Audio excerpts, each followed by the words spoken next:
is it's like kind of a sequel, something. Because we just watched him introduce the Guild 2, right? We just did that. And this is episode 1, Misère sur les bons cheval. Misery on the good horses? Something like that. Sipa. Let's see what this is about. LP narrator. Le patronat, c'est la plus belle des aventures. Ah, Certains aiment explorer des grottes mystérieuses ou combattre des sauvages. Moi, mon combat, c'est l'entreprise. Laissez-moi vous raconter.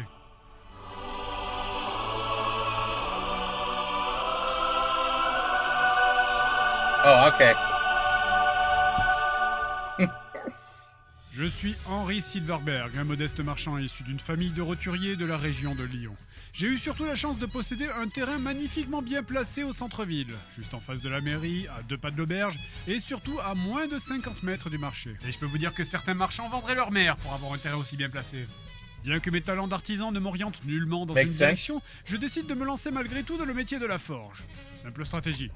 La forge me permettra à terme de forger moi-même mes propres armes et mes armures. Vous connaissez le vieil adage, la connaissance c'est le pouvoir. Ça c'est l'argument des gens qui n'ont pas de pouvoir. Les armes c'est le pouvoir. Puis le monde de l'entreprise, c'est pas vraiment les fleurs et les petits oiseaux. Ils sont nombreux les pourceaux et les lamandrins qui veulent se faire une place au soleil.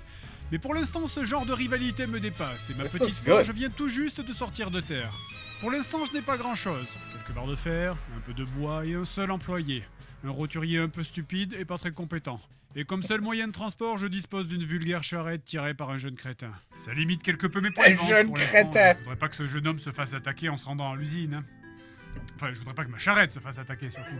Nous commençons donc immédiatement la production d'outils. Facile à faire, facile à produire, mais la marge de bénéfice n'est pas énorme. Il va vite falloir sécuriser notre stock pour éviter de se retrouver à court. Première leçon pour vous, et celle-là, elle est gratuite. Achetez votre stock là où il est le moins cher pour augmenter votre marge. Et tant pis pour le paysan du coin, il avait qu'à le vendre moins cher. J'envoie donc ma charrette vers Mâcon où le fer est bon marché, et j'y adjoins une escorte également. La route est dangereuse et je tiens à la sécurité de mes employés évidemment. Ma charrette revient donc rapidement remplie de fer et de charbon, ce qui va me permettre de passer à la vitesse supérieure, la fabrication de dagues, meilleure marge bénéficiaire. Et j'en profite au passage pour embaucher un nouvel employé. Car la finalité de tous les patrons, c'est quand même de laisser les employés bosser à sa place. Sinon ça servira à rien d'être patron. Maintenant que la machine est lancée, il est temps de fonder une famille. Je parle pas de l'amour, tout ça. Moi, je laisse ça aux poètes. Moi, je parle de succession, d'entreprise familiale. Car l'argent, ça ne suffit pas. L'argent, c'est juste un moyen pour avoir du pouvoir. Et pour avoir du pouvoir, il faut avoir une famille influente. Et pour avoir une famille, il faut une gueuse. Pour commencer, il vaut mieux viser bas. Je ne suis qu'un roturier possédant une petite affaire. Aucune femme de bon parti ne voudra de moi. Je vais donc taper dans de la maraude. Elles ne sont pas très intelligentes, pas très belles, mais elles sont solides comme des chevaux de trait, avec des hanches larges pour mettre bas facilement. J'ai donc choisi ma future promise, elle s'appellera Sabrina Lumb, une jeune femme solide de 19 ans. Solide. Un peu vieille, mais ça ira. En plus, elle boite, ce sera plus facile à rattraper comme ça. Elle boite et plus facile d'attraper. Fred. Je lui propose de boiter un petit peu avec moi. Ça a tout de suite son effet. La maraude n'a pas l'habitude que les hommes lui parlent aussi poliment. C'est-à-dire qu'avec les mouches qui lui tournent autour, je suis plus tenté de lui offrir un bain à la taverne qu'une bague à mettre à son doigt. Je me concentre donc sur la tâche de la donzelle. Mon entreprise, elle, tourne toute seule maintenant grâce à mes 3 employés. Je surveille juste régulièrement que les stocks ne s'épuisent pas et qu'il n'y ait pas d'accident. Parce que je vois que chez les concurrents, la guerre a déjà commencé. La maison et le commerce d'une des autres guildes de la ville est déjà en feu. C'est une stratégie audacieuse qui a déjà fait ses preuves. Il y a 2 courants de pensée dans le monde de l'entreprise. Ou bien vous ruinez commercialement votre adversaire en baissant vos prix par rapport à lui, ou bien vous y foutez le feu. C'est plus rapide, c'est plus efficace aussi, à condition de ne pas se faire prendre. En attendant, moi, je choisis de rester discret. Je me mêlerai des affaires interguildes plus tard, quand j'aurai des armes. Pour l'instant, je me contente d'acheter une deuxième charrette et d'essayer d'attraper ma donzelle. Mais visiblement, mes talents de forgeron ont quelque peu altéré ma capacité de charmeur. Mais les Silverberg ne lâchent pas leur proie facilement. Jour et nuit, je harcèle la gueuse jusqu'à ce qu'elle finisse par craquer. C'est vrai, j'aurais pu lui acheter du parfum, ou lui offrir des cadeaux, ou l'inviter à prendre un bain à la taverne. Ça lui aurait pas fait de mal d'ailleurs. Mais c'est cher, et les compliments ça coûte rien, c'est juste un peu plus long. Pas d'église ou de cérémonie, non. Madame se contentera d'un gentil baiser. Après tout, on n'a pas de temps à perdre, nous avons des héritiers à produire. Et j'ai déjà perdu assez de temps comme ça, alors au lit tout de suite que je puisse honorer ma promise, et après le sexe, l'argent. Et voilà rapidement un nouveau problème qui se présente. Nous n'avons plus de fer. Les stocks sont à sec et il n'y a plus une once de fer disponible dans les marchés de Lyon ou des villages alentours. Voilà qui me pose un énorme problème. La production est arrêtée, les employés ne peuvent plus travailler. Il faut donc diversifier le business. Deuxième leçon pour vous, ne mettez pas tous vos œufs dans le même panier. La clé du succès, c'est l'investissement. Si vous avez plusieurs commerces, vous pourrez en sacrifier un ou deux pour que les autres plus rentables survivent. Pour commencer, il faut monter l'échelle sociale. Je ne suis qu'un roturier, je dois d'abord devenir citoyen pour pouvoir prétendre posséder un deuxième commerce. Heureusement, le monde est bien fait car tout tourne autour de l'argent. J'ai juste... Non, ça c'est pas vrai. Dans les États-Unis, no, the world does not turn from money. It doesn't. No, we don't even think of money over here. No, I don't know what he's talking about. à débourser donc un gros paquet de pièces d'or et me voilà citoyen. L'ascension vers le pouvoir, après tout, ça commence toujours par un petit peu de corruption. Il reste maintenant à savoir quel commerce je vais ouvrir. Pour ça, rien de plus simple, il suffit de regarder la liste des matériaux. On voit bien qu'actuellement le fer est toujours hors de prix.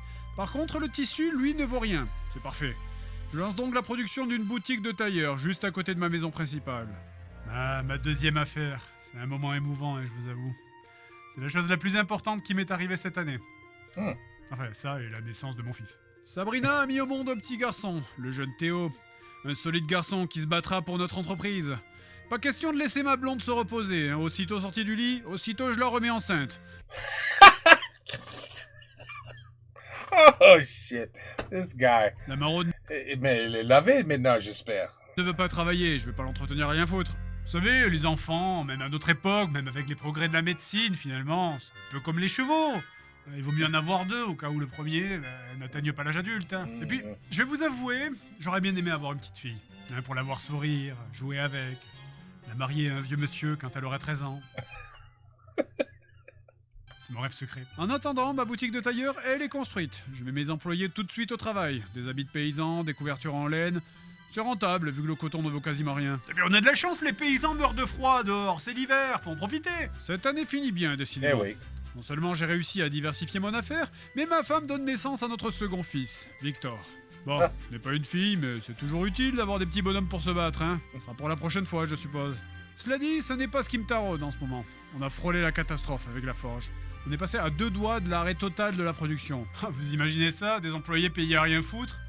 C'est la vision de l'enfer. Mais finalement, voilà que le fer abonde à nouveau dans les étals et que son prix s'effondre. Je dois en tirer les conséquences. Pas question de me faire avoir une seconde fois. Je prends donc les devants en contractant une dette auprès de la chambre des guildes. Il faut absolument que je fabrique autre chose parce que mes dagues inondent tellement le marché que les gens s'en servent pour se gratter le cul. Je dois donc emprunter pour agrandir ma forge et proposer d'autres produits. Je sais, la dette, ça fait peur, mais c'est comme ça que marche le monde, hein. Vous faites... Eh oui. Eh oui. If you're not in debt, you're probably doing something wrong. Sad, isn't it? And if you have terrible credit, it's because you never had debt. Yeah, that's true. Yeah, makes no sense. Faites des dettes pour agrandir votre société, Or dollars. pour faire plus de bénéfices, pour rembourser la dette précédente que vous avez contractée. Et si vous n'arrivez plus à rembourser votre emprunt, eh bien vous faites un autre emprunt pour rembourser votre premier emprunt. I've done that before. I've done that. Eh oui. Je vois pas qu'est-ce qui peut aller mal. C'est donc parti pour l'agrandissement de ma société. Et maintenant, grâce à ça, je peux tout fabriquer. Depuis le casque jusqu'à l'armure et à l'épée longue. Les armes, ça marche bien. Et puis même dans 1000 ans, les gens, ils auront toujours besoin de faire la guerre. Hein. Je suis pas un connard. C'est le monde qui est comme ça. J'y peux rien, moi. Allez, on se voit la semaine prochaine pour une autre leçon. Oh, une leçon. Bon, ok. C'était une bonne leçon. Ben merde, I got a feeling this game is so complicated that you could be episode 20 and he's still talking about the Guild 2. Yeah, I would believe it. It does look like it looks like a lot of fun. It does. It looks like a fun game, but it looks like a time-consuming game. Yeah. And if you don't want to take a loan to pay the second loan, then you have to work. And when you work, you don't have time. And Guild 2, no time. C'est merde, je sais. But anyway, the Guild 2, Mr. Fred, ça c'est le bazar, je crois. Le bazar de Grenier, je crois. I forgot to look down below. But voilà. Attends, misère sur le bon cheval.